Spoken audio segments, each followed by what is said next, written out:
who creates and who owns the base platform of the NFT world, and from whom are we buying digital land? For example, take real estate. One person owns it, one sells it, but where? How does that work? Yeah.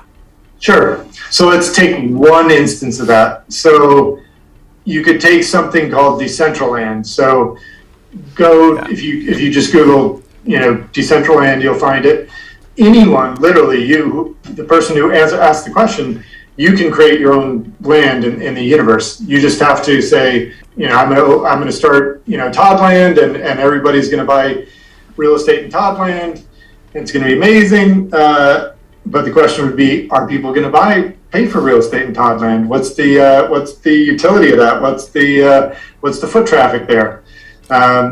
But basically, people just decided they were going to create Axie Infinity Land. They were going to create Sandbox. They were going to create Decentraland, and then they give the dimensions of this real estate and what the particulars are, and then they make that available through a marketplace. And they say there are 10 plots of land, or there are 1,000 plots of land, and here are the sizes of those land. Yeah. And then the market tells that person, is that an interesting thing? Is that something I want to spend money for? So then you go to one of these marketplaces, you spend money for that. It's now registered that you have an NFT for that plot of land. Right. The Atari one, for example. Atari bought real estate.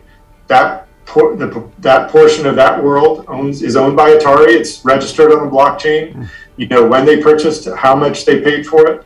And then they have the ability to develop that land. So what are they going to do there? Are they going to put a theme park there? Are they going to put some kind of a cool gaming world there? Are they going to have a gallery there where you can purchase other NFTs? Are they going to have virtual gear, like warfare, things like shields and swords and stuff like that you can visit in the store in that land to purchase that and use in the virtual world? Will there be a bi-directional thing in the physical world? There's all those things to talk about. It's fascinating. I took my kids to Disney World, a bunch of other places as well. And it's so interesting. We didn't line up to go on the roller coasters and rides. We lined up to see one of those virtual gaming platforms. For example, you could be in Jurassic Park, or you can be in a Star Wars movie. And I think that theme parks in the future are all going to be online through the metaverse as well. So instead of flying to Japan to go to Nintendo World, you can see a virtual version of that. Now, in terms of platforms, the best investments we know are platforms on the road and the platform, and you can do exceptionally well as the car is populated, etc. Now, when it comes to the NFTs on a platform, NFTs are created for the most part, pardon me, on the Ethereum platform. Okay, so they're there. That's how they're birthed, so to speak. And in terms of where can you buy and sell NFT type products, there are different platforms online, and I'll give you a very quick example here. So there's actually like I buy baseball cards online.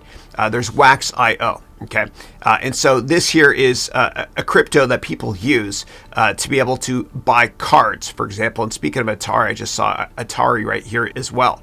So I think there's going to be different marketplaces all over the world where you'll be able to actually transact in these sorts of things. Yeah.